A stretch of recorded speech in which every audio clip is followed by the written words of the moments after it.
सबै महिला तथा बालबालिकाका लागि अधिकार समानता र सशक्तिकरण मूल नाराका साथ ताजाकोट गाउँपालिका महिला तथा बालबालिका शाखा र फेज नेपालको संयुक्त आयोजनामा सञ्चालित 115औं नारी दिवस अन्तर्राष्ट्रिय महिला दिवस 8 मार्च सभाध्यक्ष यस कार्यक्रममा उपस्थित सम्पूर्ण वडाका वडा अध्यक्षज्यूहरू प्रशासकीय अधिकारी सम्पूर्ण शाखा प्रमुखहरू र मञ्चमा आसीन सम्पूर्ण अतिथिगणहरू र सहभागी सम्पूर्ण आमा दिदी बहिनी दाजुभाइ विद्यार्थी शिक्षक सबैमा मेरो तर्फबाट यस गाउँपालिकाको सरकारको तर्फबाट यहाँहरू नमस्कार तथा अभिवादन गर्दै स्वीकार नमस्कार। आज अन्तर्राष्ट्रिय नारी दिवस 115औं नारी दिवस। नारीहरू आमा हुन्, धरती हुन्। नारी बिना संसार केही पनि चल्न सक्दैन, राजनीति पनि सफल हुन सक्दैन, कुनै विकासदेखि लिएर कुनै पनि चिजहरू सफल हुन सक्दैन।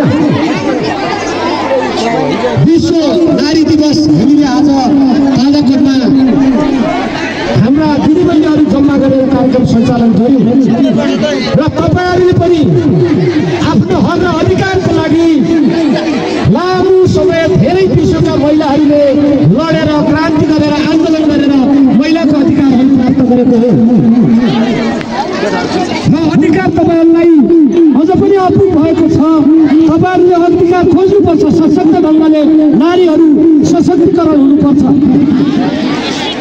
हामीमा कमजोरी छ, हामी महिला हौं, हामी सक्दैनौं, हामी के गर्न सक्छौं भन्ने भावनाको अन्त गरेर आज जानुपर्छ।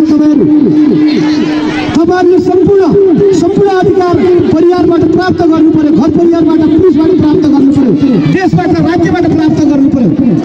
त्यसो भएपछि मात्रै अहिलेको नारी हुन सक्छन्। नत्र भनेपछि हामी नारी हो भन्ने भाष्य तपाईहरुले छोड्नुहोस्। महिला अहिलेको नारी हुन सक्छन्।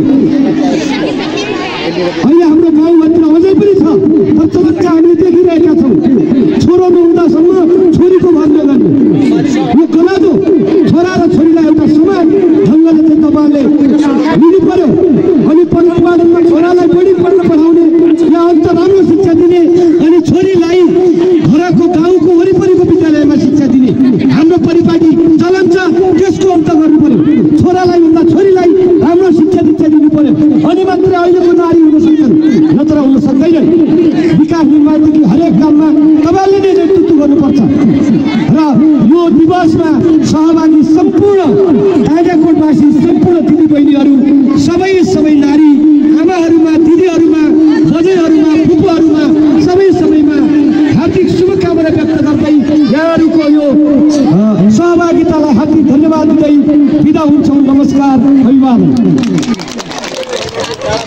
धेरै धन्यवाद छ। यस कार्यक्रमका प्रमुख अतिथि ताजाकोट गाउँपालिकाहरूको आदरणीय व्यक्तित्व लालकेश जयसिंहज्यूलाई हृदयदेखि आभार प्रकट गर्न चाहन्छौँ। अब हामी पुरस्कार वितरणको कार्यक्रमलाई जोड्न गइरहेका छौँ।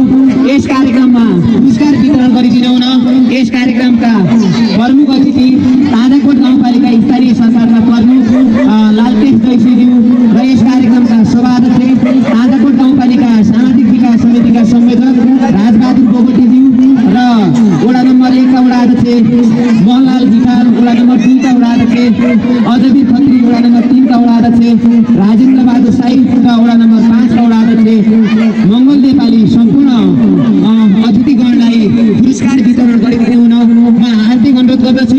सुरुमा हामीले आधारभूत 1-5 मा